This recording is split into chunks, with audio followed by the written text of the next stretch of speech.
こんにちは、ミッキーです。8月から2回にわたってベトナム・ダナンの注目スポット8選、ベトナムグルメ7選をご紹介してきました。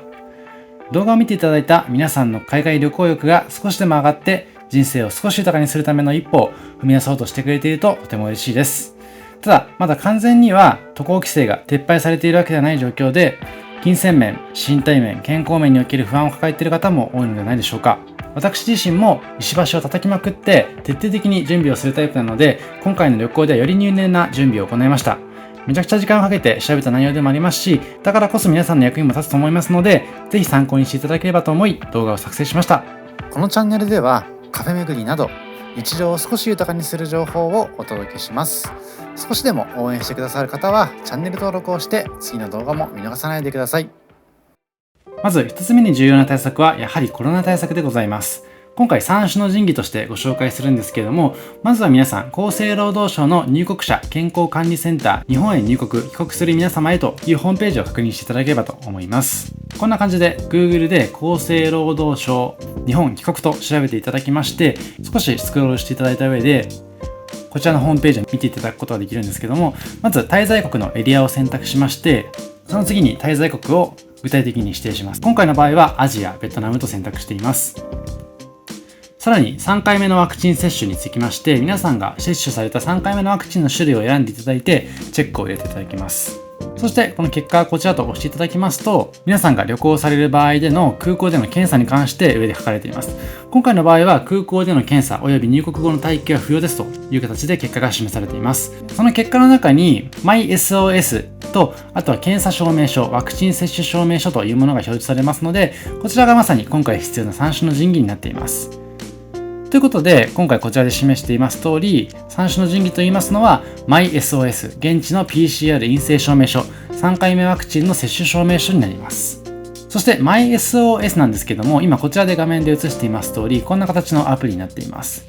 で、結構使いやすいアプリになってますので、実際に操作していただいて確認していただいて、こちらしっくりと読んでいただいた上で対応していただければと思っています。結構入力する情報は多いんですけれども、もちろん日本国内で入力できる情報がほとんどになってますので、現地での陰性証明書以外はぜひですね、こちら事前に登録していただきたいなと思っています。そして現地の PCR 陰性証明に関しましては、こういった形で Google でダナン領事館と調べていただきますと、在ダナン日本国領事館のホームページが表示されますので、その中で日本に帰国するために必要な PCR 検査を受けることができる医療機関調べていただきまして、この中から選んでいただければと思います。今回私はこちらで示されています199病院で陰性証明書を取得させていただきました。他にもファミリーホスピタルがあったんですけども、そちらは24時間受付という形で伺ったんですけども、実際に伺ってみたところ夜8時以降はですね、他の理由で通われている患者さんの対応に追われていまして、 PCR 検査、間接的にですけども断られてしまったので、あまりお勧めできないかなとは思っています。なのでですね、ぜひ今回の情報を参考にしていただければと思います。こちらが厚生労働省の指定します陰性証明書のフォーマットでございますけれども、こちら今回199病院で用意していただくことができたんですけれども、できれば皆さんの方でも事前に印刷していただいて現地に持って行っていただくと確実かなと思います。で、こちら別の動画でもご紹介しましたけれども、実際に私が訪れました199病院でございます。こちらの病院がまさに在ダナン日本国領事館指定の病院になっています。で、検査時間は7時半から11時、そして1時半から4時半になっていまして、土日も受験可能だということでございますので、使い勝手がいいかなと思っています。さらに検査料金は850円でございますので、比較的リーズナブルになっています。で、別の動画でも申し上げてるんですけども、某旅行代理店のパッケージツアーを利用しますと PCR 検査だけでおよそ25,000円かかりまして、さらに日本語サポートをつけますと4万円になってしまうのでめちゃくちゃ高いです。なのでですね、ぜひこういった情報を参考にしていただいて、より確実に PCR 検査を受けていただければなと思います。で、さらにですね、私自身は渡航前にも日本での PCR 検査を2回ほど受けています。コロナウイルスに関してなんですけども、一度陽性になってしまいますと中央値で20日間は陽性が出続けるということでございますので、仮に日本でかかってしまった場合、無症状感染の場合はそのまま渡航してしまうと帰ってこれない可能性もあるかなと思います。なので渡航する前に自分がコロナにかかってないんだっていう確認をしていただいた上で訪れていただくのがより確実で安心できるかなと思いますので、この辺はめんどくさがらずに日本国内でできることは全部やってから渡航していただくのが賢明かなと思っています。で、ちなみに私は新宿の無料 PCR を受けたんですけども、こんな形で新宿無料 PCR と検索していただきますと、ここでは上から2番目に自治体で受けられます東京無料 PCR の検査に関する案内がありまして、こちらでは東京都民向けの東京都無料 PCR 検査プランというのがありますので、このあたり参考にしていただければと思いますし、もちろん東京都以外でもおそらく県が指定するような無料 PCR 検査あるかと思いますので、ぜひ皆さんご自身で調べていただいて、無料 PCR 受けた上で海外旅行に行かれるというのが一番いいかなと思います。ちなみに東京の場合は月に3回まで受けられるということでございましたので、できる範囲で受けていただくのがとてもいいかなと思っています。続いては海外旅行保険でございますね。現在のご時世で海外旅行される場合には、万が一のコロナ感染に備えまして、旅行変更費用補填特約というものを付与した海外旅行保険を申し込みいただくのがとてもいいかなと思います。で、こちらあくまでオプションなので、海外旅行保険入っていただいた上でこちらのオプションをつけていただくというのが基本筋になるかなと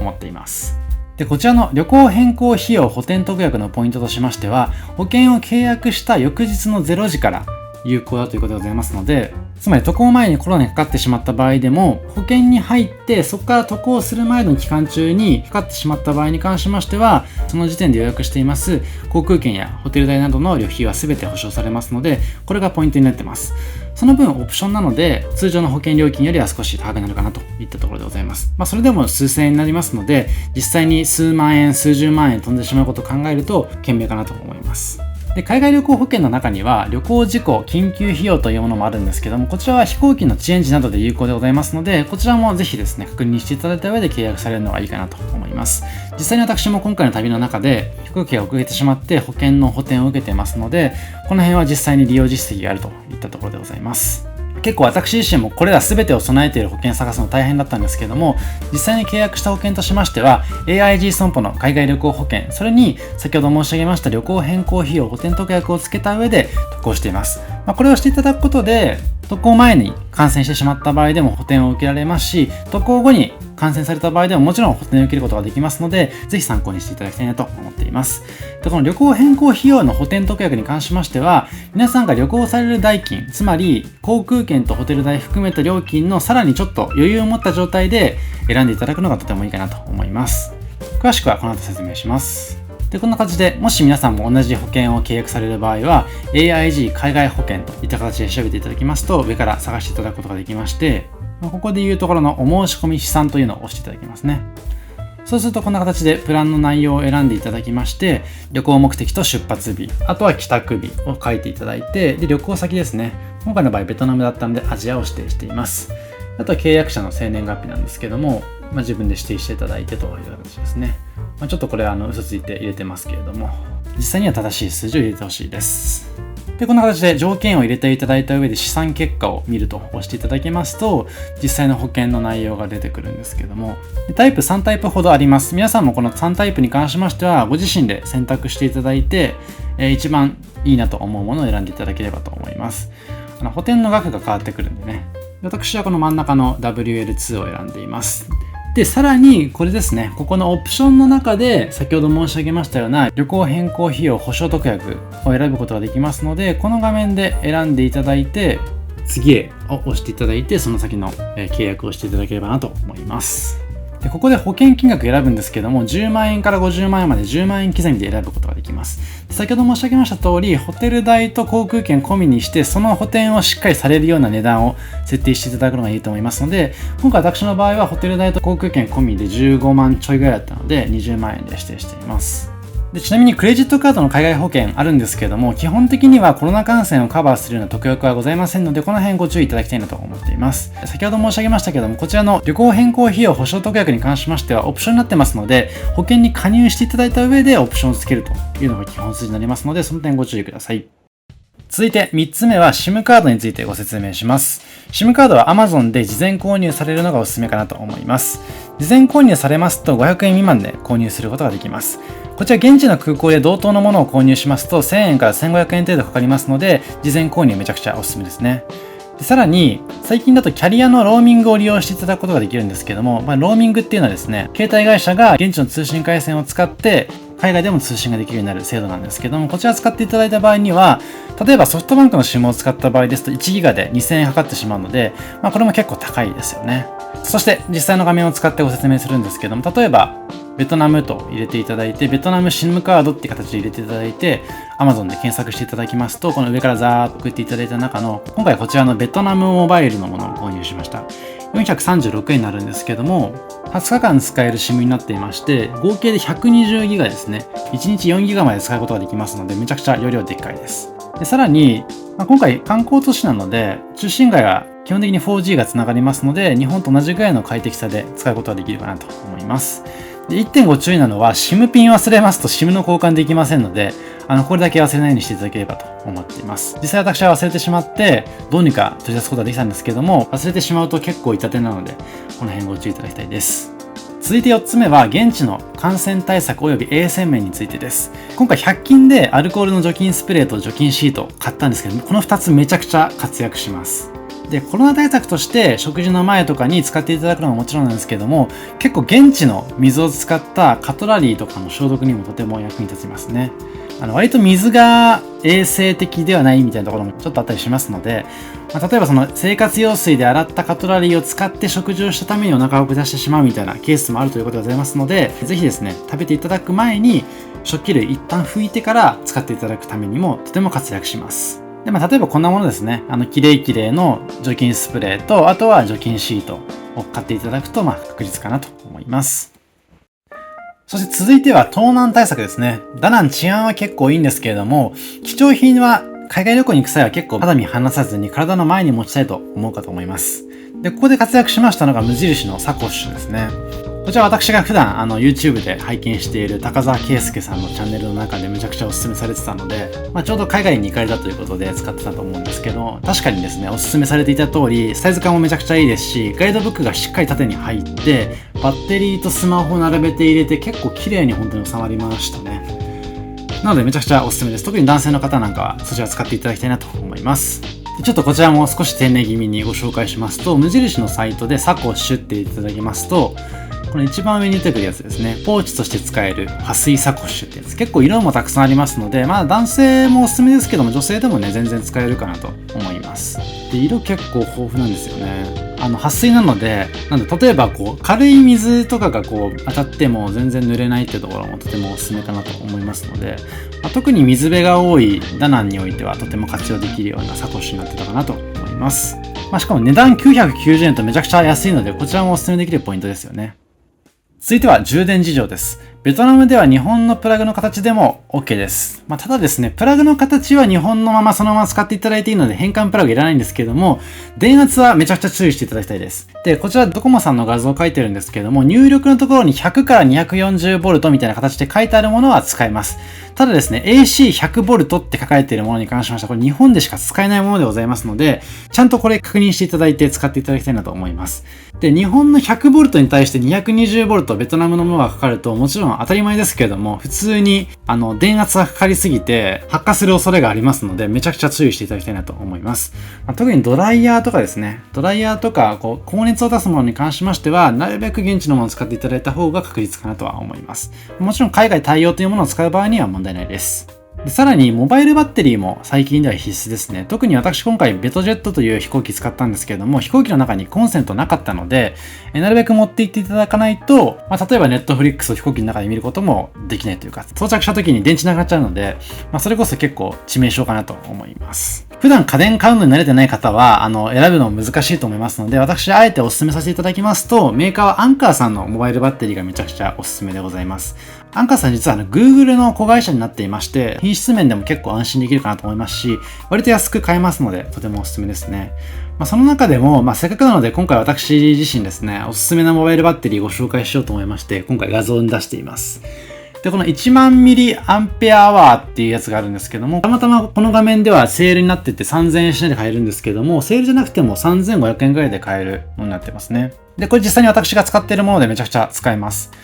で、急速充電はできないんですけれども、比較的に速い充電方式を使っているバッテリーになってますので、もしかすると、古い方の充電器を使っている方は、このモバイルバッテリーで充電する方がより速いかもしれないですね。まさに Google の技術を使った割と性能の高いバッテリーになっています。で、今回さらにもう1点ご紹介したいバッテリーがありまして、それ何かと言いますと、こちらですね、アンカーパワーコアフュージョンというものがありまして、こちら最近発売されたのかなと思うんですけども、実はコンセント一体型のモバイルバッテリーになっています。なので、こちら1台持っていただくことでコンセントを持ち歩く必要がないという優れものになっています。こちら 5000mAh という形で、先ほどの 10,000mAh に比べると半分の容量にはなってしまうんですけども、実際モバイルバッテリー MAX 使う人もそんなに多くないと思いますし、どちらかというと、限られたカバンのサイズの中にバッテリーも充電器も入れるっていう方が結構負担かと思いますので、この一体型めちゃくちゃおすすめです。USB Type-A の2ポートと USB パワーデリバリーのポートが、ちょっと専門用語っぽくて申し訳ないんですけども、普通の USB をつなげるポートが2個ありますので、それでも十分ですし、最近の Type-C の急速充電にも対応しているようなバッテリーになってますので、これめちゃくちゃおすすめですね。ぜひ検討いただきたいといったところでございます。で、最後はお金の話でございます。今回私は2人で旅行に行きまして、3泊5日で過ごしたんですけれども、2人で2万円両替して結構ギリギリでございました。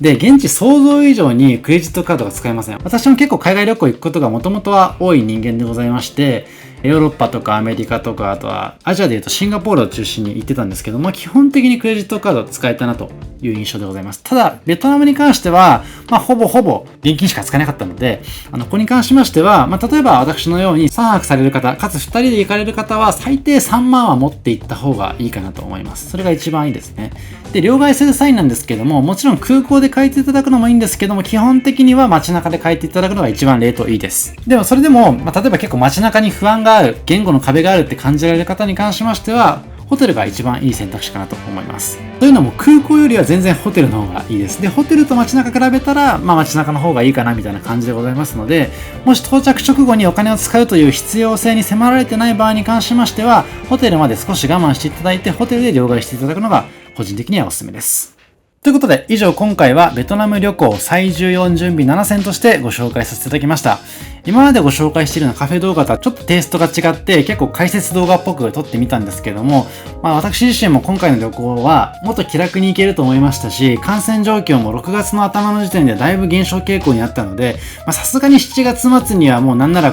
水際対策も緩和されるかなと思った矢先でのこんな状況でございましたので、結構入念に調べさせていただきました。今回の内容をしっかりと再現していただくことで、万が一の際には金銭的な負担はもちろんかからないですし、あとは PCR 検査も入念に受けていただくことができるかと思いますので、不用意な感染に見舞われるということにも耐えることができるかなと思いますので、ぜひ参考にしていただきたいと思いますし、もしよかったら今後海外旅行に行かれるという方がいたら、こちらの動画さらっと紹介していただいて、いい旅の過ごし方ができるような参考にしていただければと思います。以上、ミキでした。ありがとうございました。